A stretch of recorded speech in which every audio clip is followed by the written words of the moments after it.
सत्संग की आधी घड़ी और तप के वर्ष हजार, तो भी बराबर है नहीं, कहें कबीर विचार। परमात्मा कहते हैं तप कहते 1000 वर्ष तप कर रखा हो, वो आधी घड़ी के सत्संग के भी तुल्य नहीं है। परमात्मा तप करना जो है ये शास्त्र विधि त्याग के मनमाना आचरण है, काल प्रेरणा है। ये कहां से ग्रहण हुआ है? जब ब्रह्मा जी सर्वप्रथम ब्रह्मा जी का जन्म हुआ, ये युवा हुआ, इसको ये अचेत रहा, फिर इसको कमल के फूल पर काल भगवान ने इसके पिता ने सचेत कर दिया।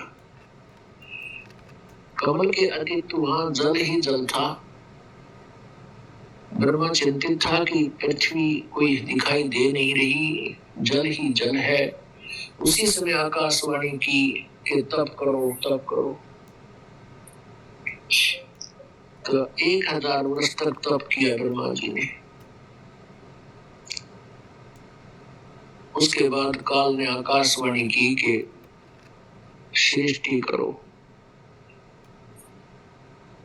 पुरात्मा उसके बाद फिर ब्रह्मा को काल भगवान ने ये 4 वेद दिए समुद्र मंथन के समय।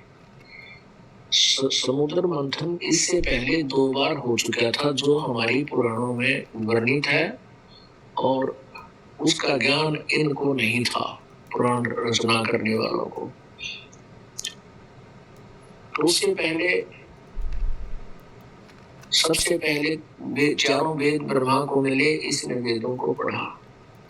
वेदों में केवल एक ओम नाम है, एक ही परमात्मा की पूजा का विधान है। वो परमात्मा सर्वोपरि है, वासुदेव है, सर्वशक्तिमान है, वो परम अक्षर ब्रह्म है। लेकिन उसकी पूजा की विधि 5वें वेद में थी, वो काल ने छुपा दी। परमात्मा ने इस काल को, ब्रह्म को 5 वेद दिए थे। इसने हमारे साथ ये धोखा किया कि इसने 5वां वेद छुपा दिया कि कहीं इन प्राणियों को इनके अपने निज स्थान का पता लग गया, उस सुख से ये परिचित हो जाए तो यहाँ कोई नहीं रहेगा, सब भाग जाएंगे और तेरा राज खाली हो जाएगा। 1 लाख मानव शरीरधारी प्राणियों को ये नित खाता है, तो इसने हमें अपने यहाँ पर कसाई की तरह, बकरों की तरह पाल रखा है। जब हमें सुविधाएं देता है तो ऐसा लगता है जैसे भगवान है। जब हमें परिवार के परिवारों को खा जाता है, क्षेत्र के क्षेत्र को नष्ट कर देता है, परमात्मा ने बताया कि ये काल है। जिस प्रकार कसाई बकरे पालता, ऐसे तुम्हें यहाँ पर मूर्ख बना रखे। इस काल भगवान ने अपने स्वार्थों से 5वें वेद को छुपा दिया।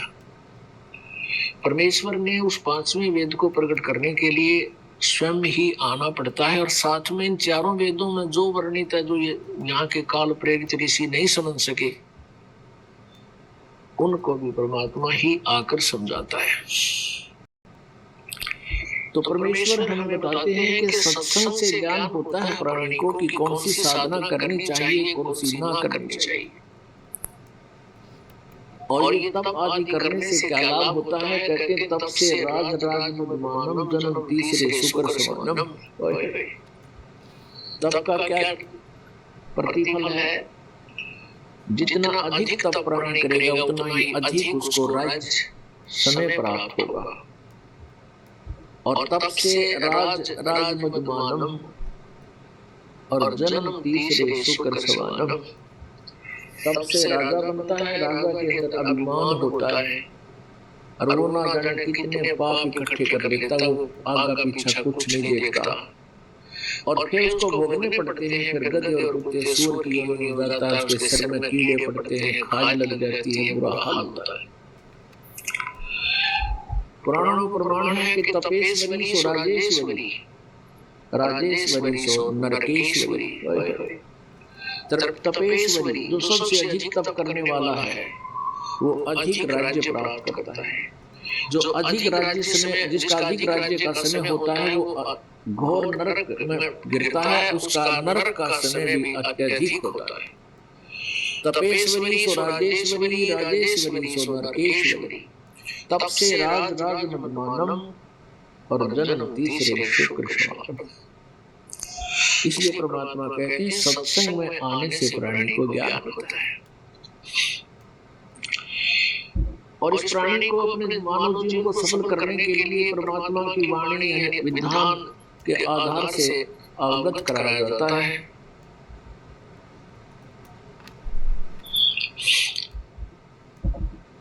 परमात्मा कहते हैं राम नाम रटते रहो, राम नाम रटते रहो, जब तक घट में प्राण, कदे तो दीन दयाल के भनक पड़ेगी काम।